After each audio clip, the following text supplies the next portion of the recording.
Bonjour, je vous partage ma réflexion du texte de Matthieu, chapitre 24, versets 37 à 44. Veillez pour être prêt. Ces mots du texte de Matthieu ne sont pas une douce suggestion. C'est un ordre de mobilisation, un coup de semonce. Et pour le comprendre, Jésus nous ramène à la plus grande distraction de l'histoire, les jours de Noé. Son diagnostic est impitoyable.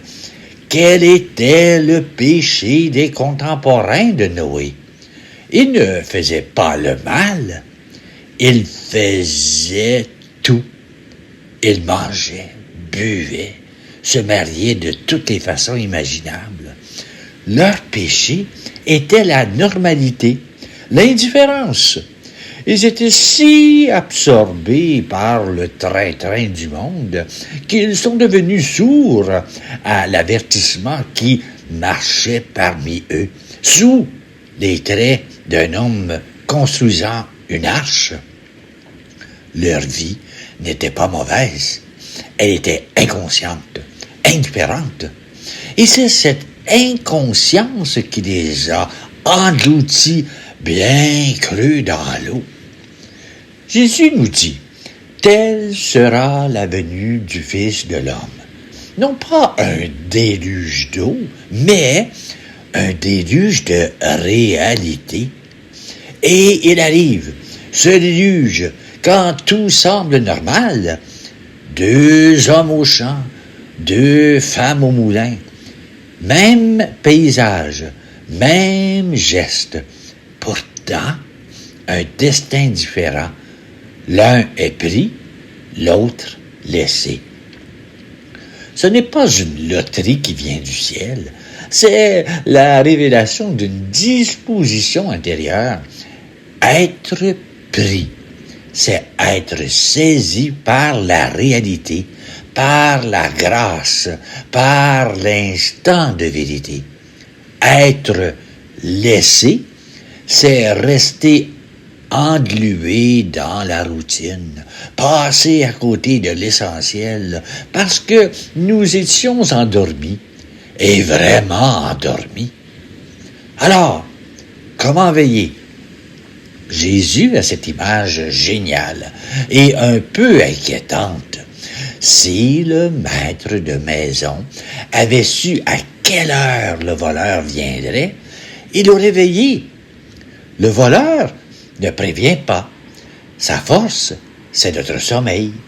La force de la vérité, c'est aussi de surprendre notre distraction. Veiller, ce n'est pas calculer la date de la fin du monde.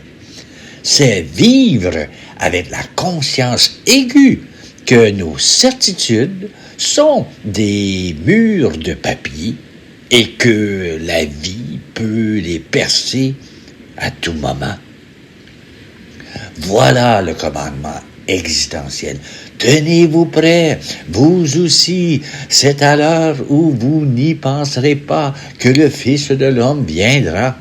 L'heure où vous n'y penserez pas, c'est maintenant, pas dans un futur lointain, maintenant, pendant que je parle, pendant que vous écoutez, dans le geste banal que vous feriez tout à l'heure. La venue du Christ n'est pas un événement calendraire, c'est une percée de l'éternité dans le temps. Cela arrive quand la grâce interrompt notre monologue intérieur, quand une rencontre bouleverse nos plans, quand une souffrance ou une joie nous arrache à nos habitudes. Alors, que faire? Arrêtez d'attendre un signe. Le signe, c'est votre vie même. Veillez, c'est cesser de fonctionner en pilote automatique. C'est regarder votre conjoint, votre conjointe, parmi si c'était la première fois. c'est écouter la détresse derrière les mots banals. C'est faire son travail avec une présence totale. C'est se demander, dans l'action la plus simple, suis-je vraiment là? Ou ne suis-je qu'un somnambule? Nous sommes appelés à être des maîtres de maison éveillés, pas des dormeurs sécurisés, à vivre non pas dans la peur du voleur, mais dans l'attente amoureuse de celui qui vient nous visiter, nous surprendre et nous voler notre sommeil. Pour saisir toute la radicalité de ce texte, il faut entrer dans sa logique. Le passage utilise le langage apocalyptique, non pour faire peur, mais pour dévoiler. C'est le sens du mot, une vérité cachée. Le cœur du message n'est pas le quand, mais le comment. Le vrai déluge n'est pas un châtiment extérieur, c'est la conséquence intérieure d'une vie vécue dans l'inattention qui finit par être submergée par son propre vide. La venue du Fils de l'homme est l'interruption de la souveraineté de Dieu dans l'histoire personnelle et collective. C'est un jugement, non au sens pénal, mais au sens médical, un diagnostic qui sépare la partie saine de la partie malade, la vigilance de la torpeur en nous et autour de nous. L'image du voleur est centrale. Elle est empruntée à la sagesse populaire. Elle enseigne que la vérité ultime ne se laisse pas domestiquer. On ne peut pas prendre rendez-vous avec elle. On ne peut que se tenir dans un état de disponibilité permanente, une ouverture à être dérangé, interrogé, saisi. Le but de la venue n'est pas de nous punir, mais de nous dérober à notre propre inertie. C'est un vol salutaire. Il vient nous prendre notre sommeil pour nous donner la vie en abondance. Et voilà ma petite réflexion.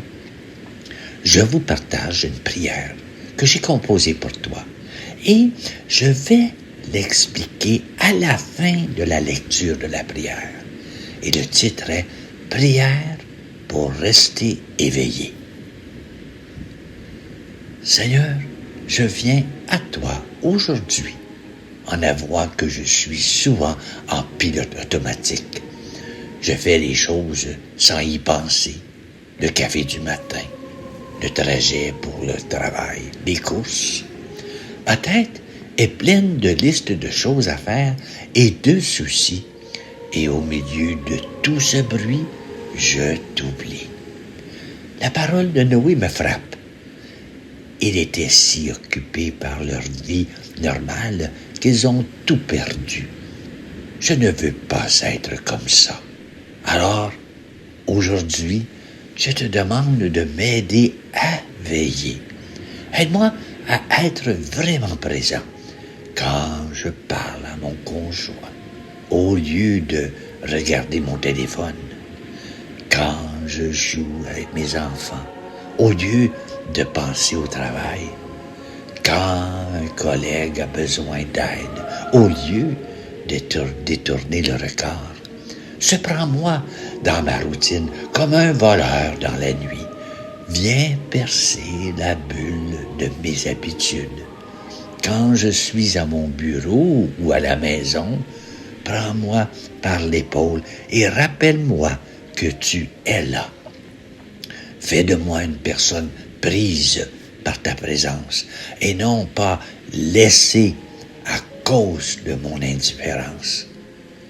Je ne sais pas quand tu viendras et ce n'est pas important. Ce qui compte, c'est que tu m'aides à être prêt maintenant, à vivre chaque jour, chaque rencontre, comme si c'était le moment où tu allais me visiter. Amen. Regardons ensemble la prière. Ce n'est pas une prière de plus, c'est un cri du cœur qui naît de notre condition moderne. Elle commence par un constat que nous partageons tous. Je suis souvent en pilote automatique.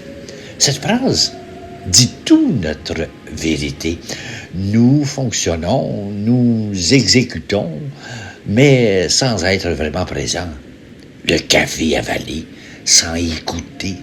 Les trajets devenus des trous noirs dans notre journée. Les conversations où nous sommes physiquement là, mais mentalement absents. Et le plus grave, ce n'est pas tant la productivité perdue, mais cette confession bouleversante. Au milieu de tout ce bruit, je t'oublie. La distraction n'est plus un défaut, elle est devenue une spiritualité à l'envers, une manière d'être qui nous éloigne de l'essentiel. Mais cette prière ne se contente pas de constater, elle propose un chemin de guérison spirituelle.